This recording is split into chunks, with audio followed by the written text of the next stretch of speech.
You're listening to Montreal Now with Aaron Rand and Natasha Hall on CJAD 800. What we're doing right now is we're saying that it's going to be prohibited for police officers to perform random stops for motives that are deemed discriminatory. We're going to give police officers better training. And on the other side, we're going to add sanctions. So if you get caught doing that, you're going to pay the price. So I think we're striking a good balance. Yeah, so that's Christopher Skeet. For motives that are deemed discriminatory, that's the big sort of open space in there. Jim, what do you think about this decision to table this bill? It's kind of it's puzzling, to say the least, because on the one hand, this seems to be a kind of ham-handed attempt to sort of do an end run around a Superior Court decision that banned random stops of any kind by police.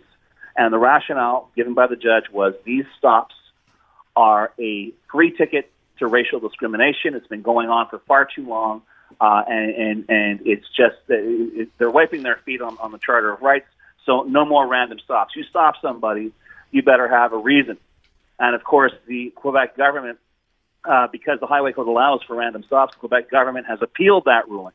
Now we have the government turning around and saying, well, we're going to amend the Police Act.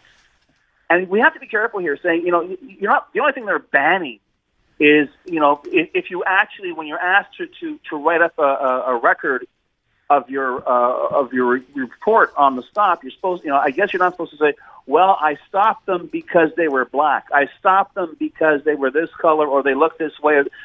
Who the hell is going to do that? Right. I mean, well, this that's is what I just don't it. understand.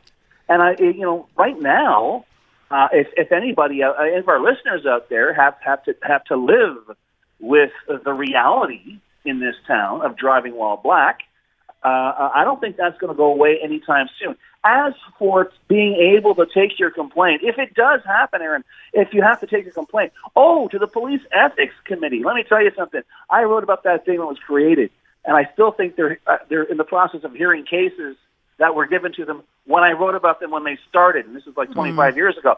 So usually, if you are the victim of racial profiling, you do what every other victim has done, and quite successfully, is you go to court, you hire a lawyer, you go to the Human Rights Committee, you show them the evidence, and they've got a pretty good batting average there. So why exactly the government has decided to take this course? It's perhaps a solve to the greater Quebec public to say, well, listen, we're doing something here. This is what this government, and not just this government, this is what governments tend to do when there's a little bit of heat. We'll be seen to be doing something. So we'll amend the Police Act, and everything will be fine. Well, it's not going to be fine. But in the meantime, it is going to have to, sooner or later, confront the reality of this appeal. Will the Quebec Court of Appeal overturn the lower court's decision? I'm not entirely sure. When I read that, the initial judgment, there's absolutely nothing there that seems to me to place the public in danger. And the entire argument for maintaining random stops is to, someone could be out there drunk, and we may have reason to believe that they're drunk, even though usually if you're nailing impaired drivers because someone said they're driving erratically. So it's a very, very gray area. I guess the justice in Superior Court said, no, it's not going to be gray anymore. We're going to get rid of the gray. You can't do it anymore. And now they're saying, well, yeah, maybe we can, but, you have to make a record. You have to have a written record of why you stop any vehicle on your watch.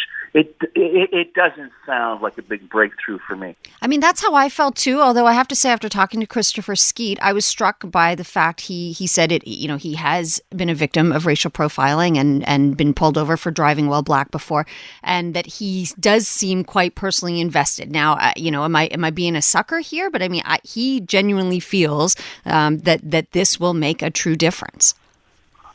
Well, I wouldn't use the word sucker. You got a better word? You got a better word, Jim? I'd say you may be excessively optimistic about how this is going to unfold, Natasha. To tell you the truth. Yeah. I mean, what I've just said is based on like 35 years of covering, various police operations. And you know what? If a cop is gonna stop you because of the way you look, okay, which is illegal, by the way, in this country, but they'll find a way to do They'll it. find a way. Yeah, and that's always been the And case. he was also that changing. he was also saying, like, just because you're asked for information on the street in a random check, you don't need to provide it. And I pointed out, yeah, but if you're racialized and you don't provide it, we know how badly things go from there. Okay, just a pro tip. I am the last person anyone would describe as being racialized. When a cop tells me to do something, i.e., when someone with a gun on their hip and the power of life over death over me tells me to do something, I do it. So, this idea that, you have to, no. Yeah. Err on the side of caution. Everyone knows You're a their smart rights. man. I can't, you see videos like this over and over. I don't have to. I know my rights. I just don't understand why people have ever done that. You know what? If you have nothing to hide, give the guy your ID and call it a day. I'm kind of with you on that, Jim. Never understood that. And usually when those people are piping up, I have rights, I don't have to show you anything, they're saying it while across the hood of a squad car having handcuffs put on. And therein lies the problem. All right, let me move on to this. I don't know what this is. Yeah, me neither. This 200 anglicism in the as far as this word, the ad goes. English words being used in French ads or whatever. Guys, it's ridiculous. Well, let me play like 5 seconds of this. Here's the ad. absolutely. Le faucon pèlerin. Cet oiseau de proie vraiment sec est reconnu pour être assez chill. Parce qu'il est super quick en vol. Il peut passer la majorité de son temps à watcher son environnement. Okay, stop. Enough. À watcher son No one says that. Listen, I understand, everything on the language is not going to be prefaced by the fact that French is in decline. I get that. Okay, that's their mantra now. Okay. Guys, when I saw this morning, I was at the Gazette, right, at my day job, I saw this, and it came in an apparently legit government email from the press secretary for Monsieur Roberge, our Minister of the French language, and I looked at it, and I still checked it. I triple checked it to make sure it was legit. Same. I thought it was a joke. I gotta tell you, this story has exploded online. Okay, because it's clear that even though you may find it goofy, guys, that spot is on the money. And Natasha, with all due respect, for years, okay, maybe it's a generational thing, but for years, if you want to tell someone to look out in Quebec, it's watch tweet, okay? There is an entire vernacular out there that predates the internet. And the fact that Quebecers use anglicism, it's funny because you've clearly got all these language enthusiasts online now who are trolling Roberge, saying this is insulting, it's patronizing. I'm very sorry. I didn't learn how to speak French in school. I learned how to speak French in Quebec. Okay? And I have to tell you, 90% of what I'm seeing here, I haven't heard sketch, and that's probably a new one. But everything else in there, I've heard in the past, I've heard it regularly. And I'm married to a Francophone, and, she's not big on Montreal, but she was once talking to a friend, and this is like in the early 1990s, and her friend was telling her in French that, something had happened, but she managed to sidestep it because she'd done the smart thing. And in French, she said, ben, je suis pas mal wise. Okay? It exists. It's happening here. It's been happening for years.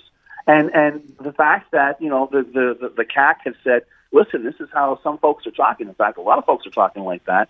That's for real. And if it rubs people the wrong way, too bad. Will it make a difference? Is it going to protect French? No. Well, but that's the ultimate. The same kind of creeping anglicisms that we're seeing here in Quebec has been going on for decades. And therein lies the rub, though, Jim. I mean, this is not something new. This is, you're just describing it. Exactly. I think many of us will say this has been going on forever. So how do you tie that into the decline of French? One necessarily has nothing to do with the other.